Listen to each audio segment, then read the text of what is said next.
Hello नमस्ते, म सुशील करेला। आज हामी कक्षा 12 अन्तर्गतको इस्यु अफ सेयर्स च्याप्टरबाट जुन सर्टमा सोधिन्छ 2 मार्क्सको त्यो क्वेसनको केही कन्सेप्टको बारेमा हामी आज कुरा गर्न गइरहेका छौँ। र यो क्वेसन भनेको अब मैले यहाँ बोर्डमा लेखिसकेको छु। यो 2080 सालमा सोधेको क्वेसन एकदमै ताजा लेटेस्ट तातो हिसाबमा तपाईँको अगाडि गर्दैछु। अब यो हेडिङको नाम रहेको छ issue of shares other than cash 1+1 2 मार्क्सको सोधेको छ। अब सिधै यो हिसाब गर्दिन भन्दा पनि यो हिसाबको कन्सेप्टमा अलिकति जाउँ हामी है। यसले के भन्छ भन्दाखेरि हेर्नुहोस्, issue of shares other than cash भनेको के हो त भन्दाखेरि कम्पनीले सेयर जारी गर्नुको पछाडि दुईटा इन्टेन्सन दुईटा मोटिभ रहेको हुन्छ। पहिलो इन्टेन्सन र पहिलो मोटिभ के रहेको छ भन्दाखेरि एउटा क्यासको लागि कम्पनीले आफ्नो सेयर्स इस्यु गर्छ के को लागि भन्दा क्यास रिसिभ गर्नको लागि भने त्यसलाई हामी issue of shares for cash भन्छौँ हो। अब क्यास होइन, क्यासको लागि कम्पनीले सेयर इस्यु गरेन। के को लागि सेयर इस्यु गरे त भन्दाखेरि अदर देन क्यास, क्यास बाहेक अन्य कुराको लागि गर्यो भने त्यसलाई हामी के भन्छौँ, issue of shares other than cash भनेर भन्ने गर्दछौँ। अब यसमा कस्तो हुन्छ, फर इक्जाम्पल म एउटा इक्जाम्पल तपाईँलाई दिन चाहेँ। मानौ कम्पनीलाई के चाहियो भन्दा 1 लाख बराबरको कुनै एसेट्स चाहियो या कुनै मेसिन चाहियो। ल अब कम्पनीले के चाहन्छ त भन्दाखेरि कम्पनीले के गर्छ भन्दा अब यो 1 लाखको लागि उसले आफ्नो सेयर बेचेर के गर्छ त भन्दाखेरि पैसा लिनु भन्दा पनि उसले के गर्छ भन्दा 1 लाख रुपियाँ बराबरको एसेट्स या मेसिनरीहरू आफूले लिने र 1 लाख बराबरको सेयर्स के गर्ने त भन्दा कम्पनीले पब्लिकलाई इस्यु गरिदिन्छ भने त्यसलाई हामी के भनियो त भन्दाखेरि issue of shares other than cash भनेर भनिन्छ। पहिलो कुरा त यो भयो, पहिलो कन्डिसन यो हुनसक्छ। अर्को कन्डिसन फेरि तपाईँको के हुनसक्छ भन्दाखेरि यदि कम्पनीले के गर्यो त भन्दाखेरि मानौ एबिसी एउटा कम्पनी छ, एक्सवाइजेड अर्को कम्पनी छ हो। एक्सवाइजेडको कम्पनीले आफ्नो समग्र कुराहरू, जस्तै समग्र कुरा भनिदिने बित्तिकै के त भन्दा एक्सवाइजेडको आफ्नो सबै एसेट्स र अर्को सबै लाइबिलिटिजहरू होइन के गर्यो त भन्दाखेरि एबिसी कम्पनीले के गरिदियो, यसलाई पर्चेस गरिदियो। ठिक छ, एक्सवाइजेड कम्पनीको सम्पूर्ण एसेट्स अनि सम्पूर्ण लाइबिलिटिजहरू पर्चेस गर्यो र एबिसी कम्पनीले एक्सवाइजेड कम्पनीलाई के गरिदियो त भन्दा आफ्नो कम्पनीको सेयर्स के गरिदियो त भन्दाखेरि दियो। अर्को कम्पनीले लिदियो, पर्चेस गर्यो र आफ्नो कम्पनीको के गरिदियो त भन्दा उसले सेयर्सहरू जारी गरेर त्यसलाई दियो भने पनि त्यसलाई हामी के भन्छौँ भन्दा issue of shares other than cash भनेर भन्ने गर्दछौँ। कन्सेप्टको कुरा यो भयो। अब सुन्नु है त, अब जुन कम्पनीले किन्छ नि, मानौ एबिसी कम्पनीले एक्सवाइजेड कम्पनीको एसेट्स र लाइबिलिटिजहरू खरिद गर्यो, पर्चेस गर्यो भने यो कम्पनीलाई हामी भन्छौँ पर्चेजिङ कम्पनी भनेर भन्छौँ। खरिद गर्ने company, that is a purchasing company. ABC is a purchasing company. त्यसपछि गएर जुन कम्पनीले आफ्नो एसेट्स र लाइबिलिटी अरूलाई दियो, यानि एक्सवाइजेडले आफ्नो एसेट्स र लाइबिलिटी कसलाई बेच्यो, एबिसी कम्पनीलाई बेच्यो भने यो कम्पनीको नाम फेरि के हुन्छ भन्दाखेरि भेन्डर कम्पनी हुन्छ। कहिले कहिले तपाईँले त्यहाँ भेन्डर भन्ने शब्द त्यहाँ देख्नुभएको होला। खरिद गर्ने कम्पनी, जुन पर्चेस गर्ने कम्पनी हुन्छ त्यो कम्पनीलाई हामी पर्चेजिङ कम्पनी भनेर भन्छौँ। यहाँ तपाईँको एबिसी पर्चेजिङ कम्पनी हो र एक्सवाइजेडले आफ्नो के गर्छ त भन्दाखेरि एसेट्स र लाइबिलिटिजहरू कसलाई बेच्छ त भन्दाखेरि एबिसी कम्पनीलाई बेच्छ भने यो कम्पनी भनेको को हो त भन्दा भेन्डर कम्पनी हो। ठिक ल, अब हेर्नुहोस् है, अब यो एक्सवाइजेडले एबिसी कम्पनीलाई आफ्नो एसेट्स र लाइबिलिटिजहरू ट्रान्सफर गर्यो, बेच्यो। बेच्दाखेरि पक्कै पनि एउटा के हुन्छ त भन्दाखेरि त्यहाँ एउटा प्राइस तोकिएको हुन्छ। यति पैसा बराबरको के गर्ने त भन्दाखेरि मेरो एसेट्स र लाइबिलिटीको भ्यालु यति छ, भ्यालुएसन मेरो यति छ भन्ने कुरा त हुन्छ नि, त्यसै ट्रान्सफर गर्ने कुरा त हुँदैन होइन। त्यो प्राइसलाई हामी के भन्छौँ भन्दाखेरि अब त्यो प्राइसलाई हामी के भन्ने त भन्दाखेरि पर्चेज के भनिदिने, कन्सिडरेसन भन्ने। के भन्ने अरे, पर्चेज कन्सिडरेसन। यसलाई म बेचेँ, यानि भेन्डर कम्पनीले पर्चेजिङ कम्पनीलाई आफ्नो समग्र एसेट्स र लाइबिलिटी बेचे बापत एउटा रकममा, एउटा पैसामा गएर के हुन्छ भन्दाखेरि सहमति हुन्छ भने त्यो सहमति भएको पैसालाई हामी के भन्छौँ, पर्चेज कन्सिडरेसन भन्छौँ। के भन्छौँ अरे, पर्चेज DERATION। यसलाई हामी purchase consideration, in short we can say it PC भनेर भन्छौँ, पर्चेज कन्सिडरेसन। यसै पैसालाई हामी के भन्न सक्छौँ, एग्रिड अमाउन्ट पनि भन्छौँ है, एग्री प्राइस पनि भन्छौँ यसलाई। कतिमा यसको एग्री प्राइस भयो, द्याट इज एपी। यो भनेको पर्चेज कन्सिडरेसन भनेको किन्नेले दिन चाहेको र बेच्नेले बेच्न चाहेको सहमतिको पैसालाई हामी के भन्छौँ भन्दाखेरि तपाईँको पर्चेज कन्सिडरेसन एग्री प्राइस भनेर भन्छौँ। ठिक त्यही एग्री प्राइस बराबरको सेयर्स पर्चेजिङ कम्पनीले भेन्डर कम्पनीलाई के गर्छ भन्दा तपाईँको जारी गर्ने गर्दछ। यो जाँचमा आउँदाखेरि सिम्पल टाइपको आउँछ। यो 2080 मा सोधेको क्वेसन हो। म यही क्वेसनलाई आज तपाईँलाई बुझाएर गर्ने कोसिस गर्छु। त्योभन्दा पहिला हामीले पहिला के बुझ्नुपर्छ भन्दाखेरि एउटा कमन एन्ट्रीको बारेमा बुझ्नु आवश्यक छ है। पहिला म यहाँ छोटो एन्ट्रीको बारेमा कुरा गर्छु। अब यो क्वेसन गरिसकेपछि तपाईँले बाँकी जति पनि एन्ट्री बुझ्नुभयो अनि यो क्वेसन म गरिदिन्छु। बाँकी जति पनि यस्तो टाइपको क्वेसन्सहरू छ तपाईँ एनइबीको सेटबाट एनइबीको बुकबाट तपाईँले गर्नुभयो भने तपाईँले लगभग सबै किसिमका क्वेसन्सहरू तपाईँले सहजै हल गर्न सक्नुहुन्छ। ल अब के गरौँ त भन्दा समय खेर नगरिकन अब म के गर्छु त भन्दाखेरि तपाईँलाई यो क्वेसनको के गर्छु कमन एन्ट्रीको बारेमा म कुरा गर्छु। पहिला कमन एन्ट्री म यहाँ लेखिदिन्छु अनि यसको मेन सल्युसन म यहाँ गर्छु है त। ल जुनसुकै बेला पनि आउँछ पहिलो हाम्रो के छ कमन एन्ट्रीमा पहिलो छ वेन एसेट्स हेर्ने यो बुझ्नु पर्यो है एसेट्स एन्ड लाइबिलिटिज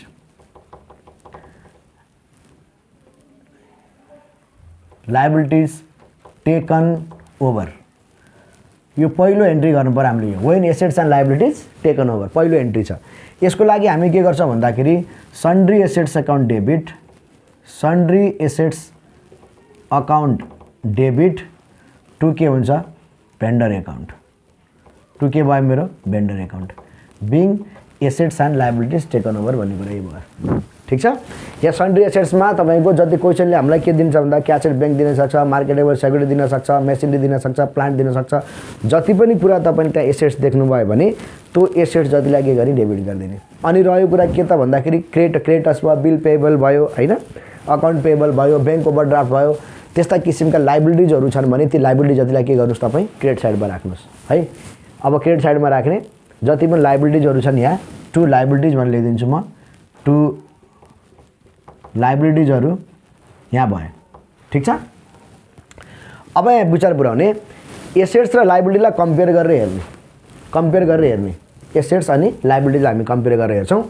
यदि तपाईँको लाइबिलिटिज भन्दा एसेट्स सानो छ भने जस्तै मानौँ लाइबिलिटी यहाँ 6 लाख छ एसेट्स कति छ 5 लाख छ भने हामीलाई ब्यालेन्स गर्नको लागि के गर्छौँ त भन्दाखेरि माथि गुडविल भनेर माथि लेख्छौँ गुडविल ब्यालेन्सिङ फिगर भनेर माथि लेख्छौँ गुडविललाई यसरी। अनि यदि तपाईँको एसेट्स ठुलो अनि लाइबिलिटी के भयो भन्दाखेरि सानो भयो भने 2A के भन्छौँ हामी क्यापिटल रिजर्भ अनि यसलाई के गर्छौँ हामी ब्यालेन्स गर्ने काम गर्छौँ। ठिक छ। हामी लेख्छौँ being assets and liability taken over भनेर भन्छौँ। अब दोस्रो कुरो फेरि के छ भन्दाखेरि हेर्नुहोस् दोस्रो कुरो when share issued to vendor. अब भेन्डरलाई दिनु पऱ्यो कि परेन सेयर्स पर्यो भनेपछि हामी के गर्छौँ भेन्डर यहाँ क्रेडिट छ भने भेन्डरलाई माथि ल्याउँछौँ भेन्डर अकाउन्ट डेबिट टु के हुन्छ भन्दाखेरि हाम्रो टु सेयर क्यापिटल भनेर हामी यसरी लेख्ने गर्छौँ है। अब यहाँ लेख्दाखेरि बिङ सेयर इस्युड टु के छ हाम्रो भेन्डर छ। ल यसरी दुईवटा इन्ट्री गर्ने एक नम्बरको छ यो है। एक नम्बर यो गरे बापत एक नम्बर यो गरे बापत आउँछ आउन पनि ग्यारेन्टी आउँछ। योभन्दा अगाडिपट्टि भिडियो मैले तपाईँलाई बनाएको सर्ट क्वेसनको ट्रान्सफरहरू गर्ने के होला त्यो भिडियो छ त्यसलाई पनि हेर्नु होला। Issue of shares for exam type question short भनेर मैले त्यहाँ हालिदिएको छु। अब यसलाई म तपाईँ यो भिडियो राम्रोसँग हेर्नु होला अनि हरेक तरिकाको 2 नम्बरको हिसाबले तपाईँ सहजै यसलाई सल्भ गर्न सक्नुहुन्छ। ल अब समय खर्च नगरिकन म कतै जान्छु भन्दा यो क्वेसनको रिक्वायरमेन्टतिर जान्छु। क्वेसनले भन्यो कि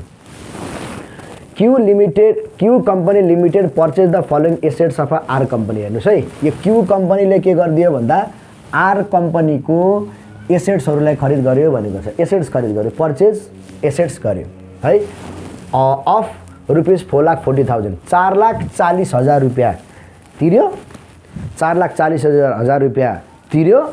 अनि आर कम्पनी यानी भेन्डर कम्पनीले क्यू कम्पनी पर्चेजिङ कम्पनी के अरे क्यू कम्पनी पर्चेजिङ कम्पनीले आर कम्पनी भेन्डर कम्पनीको के गरिदियो त भन्दा एसेट्सहरू खरिद गर्यो पर्चेज गर्यो भन्छ। भनेपछि मैले पहिलो एन्ट्री के गर्नु पर्यो वेन एसेट्स टेकन ओभर गर्नु पर्यो। अब हेर्नुहोस् है ध्यानसँग बुझ्ने वेन एसेट्स टेकन ओभर पहिलो एन्ट्री जर्नल एन्ट्रीको फर्मेटमा यसलाई बनाउनु होला। म अहिले यत्तिकै गरिदिन्छु म रफली गर्छु डेट पर्टिकुलर एलएफ डिआर र शेयर गर्नु होला। म यहाँ सल्युसनमा लागे, यसको लेखौँ व्हेन एसेट्स टेकन ओभर। पहिलो एन्ट्री हाम्रो यो गर्नु पर्यो है, पर्चेज गर्यो जब हामीले एसेट्स पर्चेज गर्यो कोसँग, आर कम्पनीसँग। ल यहाँ हेर्नु त के छ यसमा एन्ट्रीमा sundry assets account debit to के छ मेरो भेन्डर एकाउन्ट हो कि नै। भनेपछि सन्ड्री एसेट्स भनेको मसँग एसेट्स कतिवटा छ, दुईवटा। 3,20,000 को मेसिनरी छ, स्टक कतिको छ 2,10,000 को छ। भनेपछि सन्ड्री एसेट्सको ठाउँमा मैले के लेख्नु पर्यो, machinery account debit, machinery account debit. अर्को मेरो के छ, स्टक छ, स्टक अकाउन्ट डेबिट टु। अब यहाँ भेन्डर त लेख्नु पर्यो, यहाँ sundry assets account debit to vendor लेखा थियो अघि। भनेपछि यहाँ भेन्डरको आर कम्पनी हो। भनेपछि मैले भेन्डर भन्दा पनि के लेख्नु पर्यो, आर कम्पनी लेख्नु पर्यो। के लेख्नु पर्यो, आर कम्पनी अकाउन्ट। ल सुन्नु, आर कम्पनी भनेको के हो, लाइबिलिटी हो कि नै हाम्रो लागि। हामी त त्यसलाई तिर्नुपर्ने कति मेरो 4,40,000 रुपियाँ हो। यो आर कम्पनीमा कति लेख्नु पर्यो, पर्चेज कन्सिडरेसन प्राइस लेख्नुपर्छ। कति हुन्छ मेरो यो 4,40,000 आयो यसरी, ठिक छ। अनि यो मेरो कति हुन्छ 3,20,000 को यो भयो, अनि 2,10,000 को मेरो यो भयो, ठिक छ। मैले 4,40,000 रुपियाँ दिएँ अनि मेसिनरी र स्टक के गरेर मैले पर्चेज गरेँ। अब मैले के गर्नु पर्यो, अब मैले अघि यहाँ पनि मैले भनेको तपाईँलाई कम्पेयर गरेर हेर्नु पर्यो। अब हेरौँ, कम्पेयर गरेर हेर्दा कति भयो, यो भयो तपाईँको 3 लाख, 3 र 2 ले कति भयो 5,20,000 र 30, 5,30,000 भयो। भने यो कति छ मेरो 4,40,000। भनेपछि 5,30 र 40 ले 60, 70, 80, 90,000 रुपियाँ के भयो त भन्दाखेरि हाम्रो क्रेडिट साइड के छ, हाम्रो 90,000 ले कम छ। भनेपछि अब मैले ब्यालेन्स त गर्नु पर्यो, डेबिट क्रेडिट त म त्यतिकै छोड्न मिलेन। यतातिर भयो तपाईँको 5,30,000, यतातिर भयो 4,40,000। अब क्रेडिटलाई त मैले के गर्नु पर्यो, बराबर ब्यालेन्सिङ गर्नु पर्यो। ब्यालेन्सिङ के को आधारमा गर्ने त भन्दा टु क्यापिटल रिजर्भ भनेर लेख्ने, यसलाई बी लेख्ने अनि एफ गरिदिने, ब्यालेन्सिङ फिगर भनेको है। ब्यालेन्सिङ फिगर यहाँ बिएफ गरिदिउँ, कतिले थपिदिउँ त भन्दाखेरि 90,000 ले मैले यो थपेँ। यसलाई के लेखौँ, being assets taken over from R company. आर कम्पनीको मैले के गरिदिएँ त भन्दाखेरि एसेट्स टेकन ओभर गरेँ। सजिलो छ, एसेट्सलाई डेबिट गरिदिनुहोस्, अग्री प्राइसलाई क्रेडिट गरिदिनुहोस्, डेबिटमा पुग्दैन गुडविलले थप्नुहोस्, क्रेडिटमा पुग्दैन क्यापिटल रिजर्भ थपिदिनुहोस्। यहाँसम्म के प्रब्लम छ, छैन। ल अब के गरौँ भन्दाखेरि अब आर कम्पनीलाई मैले 4,40,000 त तिर्नुपर्ने हो। के को माध्यमबाट भन्दा सेयर्सको माध्यमबाट तिर्ने हो हैन। अब एउटा कुरा के छ भन्दाखेरि अब तिर्नु त तिर्ने, त्यसलाई सेयर्स त तिर्नु पर्छ, सेयर तिर्ने, सेयरमा तिर्ने हो नि त, मैले क्यास तिर्ने त होइन। भनेपछि 4,40,000 लाई मैले केमा कन्भर्ट गर्न पर्यो त भन्दाखेरि नम्बर अफ सेयर्समा कन्भर्ट गर्नु पर्यो। प्रभु कुरो बुझेन, 4,40,000 त हो तिर्ने हो, थाहा छ सबैलाई थाहा छ। 4,40,000 तिर्ने, अग्रिम प्राइस भनेको 4,40,000, पर्चेज कन्सिडरेसन भनेको 4,40,000 हो। तर 4,40,000 त हो, तर 4,40,000 हाम्रो कतिवटा सेयर्स हुन्छ भन्ने कुरा त जान्न पर्यो नि। सेयर्स दिँदाखेरि यतिवटा सेयर्सको त भइस है आर कम्पनी त यतिवटा कम्पनी यतिवटा सेयर्सको के हो त भन्दाखेरि त मालिक हो त भन्न पर्यो नि। 4,40,000 रुपियाँको मालिक त भन्न मिलेन। अब ल सेयर्स दिने हो, अब यति सेयर्सको लागि त मालिक भइसक्यो भन्नु पर्यो नि, त्यसलाई त्यति बराबरको के गर्नु पर्यो, मैले सेयर्स दिनु पर्यो। भनेपछि अब मैले के गर्नु पर्यो भन्दा 4,40,000 लाई म के गर्छु भन्दा सेयर्समा कन्भर्ट गर्छु। क्वेसनले कन्डिसन दिन्छ हामीलाई, कन्डिसन दिँदा पार भनिदिनु सक्छ। पार भनेको सममूल्य, फेस भ्यालुसँग बराबर भएको, 100 रुपियाँ छ भने 100 रुपियाँको। डिस्काउन्ट भनिदिनु सक्छ कहिले फेरि, डिस्काउन्टमा 100 रुपियाँको फेस भ्यालु छ, 10 रुपियाँ तपाईँ के भइदियो त भन्दाखेरि डिस्काउन्ट 90 रुपियाँ हुन्छ। फेरि प्रिमियम भनिदियो भने बढी हुन्छ। यो केस तपाईँको के छ, प्रिमियमको छ। अहिले हामीलाई नम्बरमा कन्भर्ट गरिदिउँ अनि म तपाईँलाई यसको बारेमा म कुरा गर्छु। अब मैले के गर्छु भन्दा यसलाई थोरै मेटाउँछु, स्पेस कम छ, यसलाई मैले के गरिदिएँ, मेटिदिएँ है त यहाँबाट। यो जुन एन्ट्री छ एन्ट्रीलाई लेख्नु होला, यो मैले मेटेँ यहाँबाट गएर। ल यसलाई हामी के गरौँ, नम्बर अफ सेयर्समा कन्भर्ट गरिदिउँ। केमा कन्भर्ट गरिदिउँ अरे, नम्बर अफ सेयर्समा कन्भर्ट गरिदिउँ है त। यहाँ क्यालकुलेसन वर्किङ नोटमा गरौँ, यहाँ लेखौँ यसरी, नम्बर अफ सेयर्समा यसलाई के गर्दा कन्भर्ट गर्दा डिभाइडेड पर्चेज कन्सिडरेसन यानि agree price divided by market value ल हेर्नु अग्री प्राइस कति हो मेरो यी 4,40,000 4,40,000 is my agree price and as per the condition of the question here is written clearly the purchase price paid by issuing shares of ₹100 each at 10% premium भनेको छ 100 रुपैयाँको हो share त्यसलाई कतिमा उले गरेको छ 10% प्रिमियममा भनेपछि premium that is extra amount 100 plus what 10% it means that 100 को 10% भनेको 10 रुपैयाँ हुने भयो भनेपछि अब मेरो अग्री प्राइस कति हुन्छ मेरो यहाँ तपाईको 110 हुन्छ भनेपछि 11 फोजा 44 हो भनेपछि कति हजारवटा 4000 शेयर्स के गर्न पर्यो त भन्दाखेरि आर कम्पनीले सरी क्यू कम्पनीले आर कम्पनीलाई के गर्छ त भन्दा 4000 वटा शेयर्स के गरिदिन्छ ट्रान्सफर गर्छ इस्यु गर्छ त्यसको लागि भन्ने कुरा रहेको छ है कुरा बुझ्नु हैन अब अग्री प्राइसलाई हामी केमा काउन्ट गर्नु पर्दछ शेयर्समा ल अब एक रौ when share issued to vendor company B when shares issued to vendor company भने को कम्पनी हो आर कम्पनी अब भेन्डर कम्पनी केमा छ क्रेडिटमा छ यसलाई माथि लिएर जाउँ आर कम्पनीलाई दिनु पर्यो आर कम्पनी अकाउन्ट डेबिट कति दिनु पर्ने यसलाई 4,40,000 to share capital common entry हो नि त अघि हामी लेखेका थियौं शेयर क्यापिटल अब सुन्नुस् है जब हामी शेयर जारी गर्छौं नि यो एन्ट्री हुन्छ भेन्डर टू शेयर क्यापिटल अब एउटा कुरा जहिले पनि के विचार गर्नुपर्छ भन्दाखेरि जहाँ शेयर क्यापिटल लेखेको हुन्छ नि त्यहाँ त जहिले पनि हामी के लेख्छौं त्यहाँ जहिले पनि हामी के लेख्छौं त भन्दाखेरि शेयर क्यापिटल लेख्दा फेस भ्यालु लेख्छौं यानी मैले कतिवटा शेयर जारी गरेको 4000 वटा शेयर जारी गरेको हेर यहाँ 4000 लेख्ने यसरी इन्टु फेस भ्यालु मेरो कति हो 100 भनेपछि यो कति हुन्छ मेरो 4 लाख रुपैयाँ भयो यो 4 लाखलाई म यहाँ गर्छु अब हेर्नुस् त डेबिट र क्रेडिट त मिलेको छैन टेली गरेको छैन नि यता 4,40,000 छ यता 4 लाख अनि यसलाई के गर्ने त भन्दा एक्स्ट्रा पैसा हो यहाँ कति भयो 4 लाख मात्र बचेको पैसालाई हामी कहाँ लिएर जाने त भन्दाखेरि टु शेयर केमा लैजाउँ PREMIUM प्रिमियममा लिएर जाउँ कति हुन्छ भन्दा यो 4000 इन्टु कति छ भन्दा तपाईको यो 10 भनेपछि यो मेरो कति आउँछ 40,000 भनेपछि यो 4,40,000 यो पनि 4,40,000 भयो यसलाई लेखौँ बिङ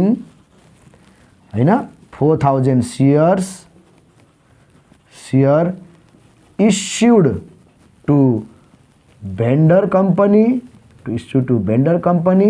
at 10% premium ल हेर्नुस् है यो डिस्काउन्टमा भइदिएको भए 90 ले भाग गरिन्थ्यो है पारमा भएको भए 100 ले गरिन्थ्यो यति कुरा त हामी बुझिन्छ है ल यो हिसाबलाई यसरी गर्नु होला यो गरिसकेपछि तपाईले बाँकी अन्य क्वेशन्सहरु पनि त्यहाँ तपाई ट्राई गर्दै गर्नुस् सम्भवतः तपाईले त्यो क्वेशन अरु बाँकी क्वेशन्सहरु गर्न सक्नुहुन्छ यो क्वेशनलाई म फेरि एकपटक रिभिजन गर्दिन्छु when assets taken over को sundry assets account debit to vendor company हुन्छ एसेट्स दुईटा मसँग मेसिनरी स्टक छ आर कम्पनीमा कति जति एग्री प्राइस हुन्छ त्यति एग्री प्राइसलाई हामी यहाँ लेख्ने डेबिटमा पुगेन गुडविल क्रेडिटमा पुगेन क्यापिटल रिजर्भ यहाँसम्म सक्यो ठीक अनि मैले 4,40,000 बराबरको शेयर्स इस्यु गर्दिनु भेन्डर कम्पनीलाई अब इस्यु गर्दाखेरि 4,40,000 भनेको कतिवटा शेयर्स हुन्छ त्यसको लागि हामीले कन्डिसन दिएको हुन्छ क्वेशनले यहाँ कन्डिसन के दिएको छ the purchase price paid by the issuing shares of ₹100 each at a 10% premium भनेको छ 10% premium that is extra money 100 plus 10 110 हुन्छ 4,40,000 लाई 110 ले भाग गर्दाखेरि तपाईको 4000 वटा शेयर्स आउँछ 4000 शेयर्स क्यू कम्पनीले आर कम्पनीलाई 4000 शेयर के गर्छ इस्यु गरिदिन्छ अनि कसलाई दिनु भेन्डरलाई दिनु भेन्डर कम्पनीलाई दिनु भेन्डर कम्पनी भनेको आर कम्पनी हो डेबिट द रिसिभर आर कम्पनीले रिसिभ गरे कति 4,40,000 अनि मबाट कति शेयर मैले इस्यु गरिदिए त भन्दाखेरि अब 4000 वटा इन्टु 100 को दरले 4 लाख रुपैयाँ अनि 4000 इन्टु 10 को दरले शेयर प्रिमियम गर्छ 40 अब बिङ 4000 shares issue to vendor company at 10% premium छ ल यसरी गर्दैको छ मैले सर्ट क्वेशन बाकी यो एउटै जस्तो छ क्वेशन एउटै प्याटर्न 2 नम्बरमा के गाह्रो सोध्नु भने एउटै प्याटर्नको क्वेशनहरु तपाईहरुलाई सोध्ने गर्दछ त्यो कारणले गर्दाखेरि यसलाई गर्नुस् बाँकी क्वेशन गर्नुस् अनि तपाईले गर्न सक्नुहुन्छ यदि भन्दै म तपाईसँग बिदा हुन चाहे बिदा हुनु भन्दा पहिला एउटा कुरा के भन्न चाहे भन्दाखेरि अकाउन्ट सुशील कोइराला भन्ने एउटा च्यानल छ अकाउन्टको च्यानल त्यसलाई तपाईले लाइक गरिदिनुस् अनि सब्स्क्राइब गरिदिनुस् मलाई मोटिभेटेड बनाउनुस् अनि यो पछिका च्याप्टरहरु पनि म के गर्छु भन्दाखेरि च्याप्टर वाइज च्याप्टर म के गर्छु तपाईलाई सहयोग गर्ने कामहरु पनि गर्छु यति भन्दै म तपाईहरुसँग बिदा हुन चाहे हस्त धन्यवाद नमस्ते